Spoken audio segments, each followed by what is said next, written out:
So babasahin po natin ngayon yung atin pong teksto mula po sa Aklat ng Awit, Kabanatang 127, talatang 1.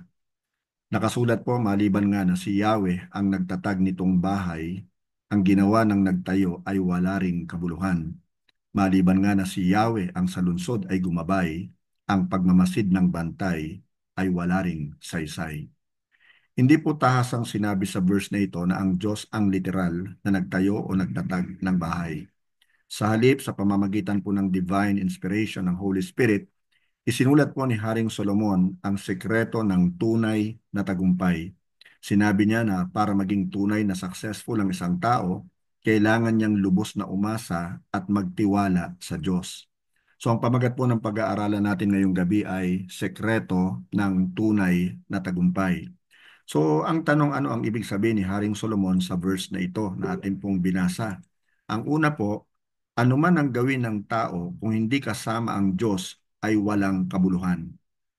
Doon po sa Aklat ng Awit, again, babasahin natin 127:1a, maliban nga na si Yahweh ang nagtatag nitong bahay, ang ginawa ng nagtayo ay wala rin kabuluhan. Now, the labor of those who build it amounts to nothing. Kung wala po yung kamay ng Diyos, the work of human hands is futile and fruitless. Ang isang dahilan ay ang atin pong limitation. Bagamat marami nang naimbento ang tao, ang limitation at kahinaan po ng tao ay laging nandyan upang ipaalala sa atin na may hangganan ang atin pong kakayahan. Wala pong sino man, napakarunong o napakamaabilidad man, ang makatitiyak na hindi siya magkakamali o mabibigo. Lahat tayo ay prone to commit mistakes. So whether we have realized it or not, madali po tayo talagang magkamali. Anumang oras, pwede tayong makagawa ng maling desisyon. Anumang oras, maaring hindi natin makamit ang inaasahan o minimiti po natin.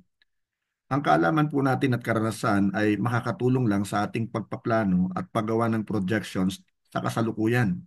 But beyond that, wala na po tayong control sa posibleng mangyari sa hinaharap. Ito po yung dahilan kung bakit nagbigay ng warning sa atin ang Bible doon po sa aklat ng Kawikaan, chapter 16, verse 9. Ang tao ang nagpaplano, ngunit nasa Panginoon ang kaganapan nito. At nakasulat naman po sa Kawikaan 3 verses 5 and 6 ang ganito: magtiwala ka ng buong puso sa Panginoon at huwag kang manalig sa iyong sariling karunungan. Alalahanin mo ang Panginoon sa lahat ng iyong ginagawa at ituturo niya sa iyo ang tamang landas. So maliwanag po na ang Diyos ang nagtuturo sa atin ng tamang landas na dapat po nating tahakin. Now, sa kabilang banda, maaaring maging successful sa kanyang goal sa buhay ang isang tao, ngunit hindi po siya successful sa harap ng Diyos. Iba kasi yung standard ng Diyos sa tao eh. Malayong malayo po. Now, always remember this, human success is meaningless without the blessing of God. Ang verse po nito ay nangangahulugan na kung wala ang divine blessing ng Diyos, ang success ay wala rin pong kabuluhan. Again, I say, it amounts to nothing.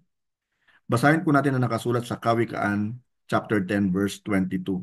Ang pagpapala ng Panginoon ay nagpapayaman at hindi niya ito dinadagdagan ng anumang kalungkutan. Maaring unreasonable po o maaring illogical ang dating nito sa inyo, pero ito po yung biblical na katotohanan. Ang makamit po ang iyong goal, maabot ang iyong pangarap sa buhay, makuha ang iyong layunin at maisakatuparan ng iyong projections ay hindi nangangahulugan at ng tagumpay mula po sa Diyos. Sa halip, anumang ginawa mo at na-achieve, significant man ito o hindi, malaki man ito o maliit, ngunit tumutupad ito sa layunin ng Diyos sa buhay mo at nagbibigay ng kaluwalhatian sa Kanya ang maituturing po na tunay na tagumpay. Ito po yung dahilan kung bakit natin dapat hangarin ang mabuhay ng ayon sa layunin at kalooban po ng Diyos.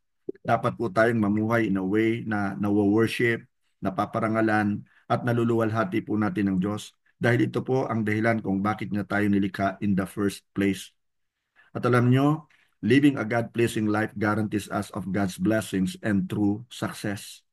Now, ang ikalawa pong point ay ito. Binigyan diin ni Haring Solomon ang kapangyarihan o soberenya at kasapatan ng Diyos.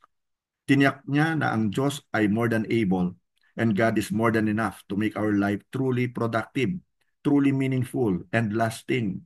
Nang isulat po ni Haring Solomon ang awit 127:1a, maliban si Yahweh ang nagtatag, sinasabi niya na ang Diyos ang master builder. na ang Diyos po yung master designer. He is pointing to the Creator, God. Actually po, ang intention niya sa pagsulat nito ay ipagkatiwala natin ang ating buhay sa Diyos. Kung likha ng Diyos ang buong universe o yung sansinukob sa pamamagitan ng kanyang karunungan at kapangyarihan, if God built the foundation of this world by the power of His Word, at kung ang kanya pong Holy Spirit ang nagbigay buhay at kagandahan sa mundo, then imaginein mo kung ano ang magagawa niya sa buhay mo pag ito'y ipinagkatiwala mo sa kanya. Tapos sinabi po ni Haring Solomon doon po sa awit 127:1b, maliban nga na si Yahweh ang sa lungsod ay gumabay, ang pagmamasid ng bantay ay wala ring saysay. Now sa awit 121 verses 1 to 8 nakasulat po, tumitingin ako sa mga bundok. Saan kaya nanggagaling ang aking saklolo?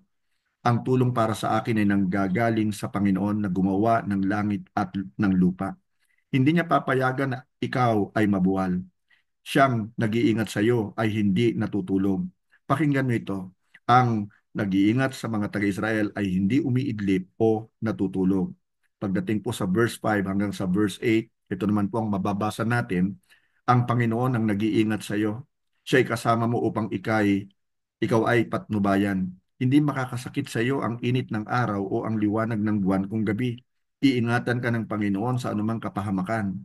Pati ang buhay mo'y kanyang iingatan. Ang Panginoon ang mag-iingat sa iyo nasaan ka man, ngayon at magpakailanman. Ito po actually isang idiomatic expression na ang ibig sabihin po ay ang Diyos ang mag-iingat sa atin at siya'y sapat o tapat na magkakaloob ng mga pangangailangan natin dahil siya ang ating El Shaddai, the God who is more than enough. He is our all-sufficient God. Ito po ang katotohanan. Kapag ang Diyos ay nananahanan sa ating puso at namumuhay tayo ng ayon sa kanyang plano, ayon sa kanyang kalooban at ayon sa kanyang layunin, then meron po tayong katiyakan na kasama natin ang kanyang presence. Palagi ang protection at yung kanyang faithful na provisions.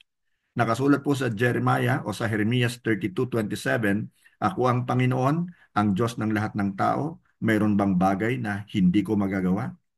Of course po, ang sagot dyan ay wala. Lahat ng bagay kayang gawin ng Lord. Walang imposible sa Kanya. Dahil ang Diyos po na ating pinaglilingkuran is more than able and more than enough. Pakinggan nyo yung nakasulat po sa Jeremias 32 verse 17. O Panginoong Diyos, nilikha nyo ang langit at lupa sa pamamagitan ng kapangyarihan nyo. Walang anumang bagay na hindi nyo po magagawa. Nawa po, lubos tayong magtiwala sa Diyos who is our almighty and all-sufficient God at asahan natin na bibigyan niya po tayo ng tunay na tagumpay.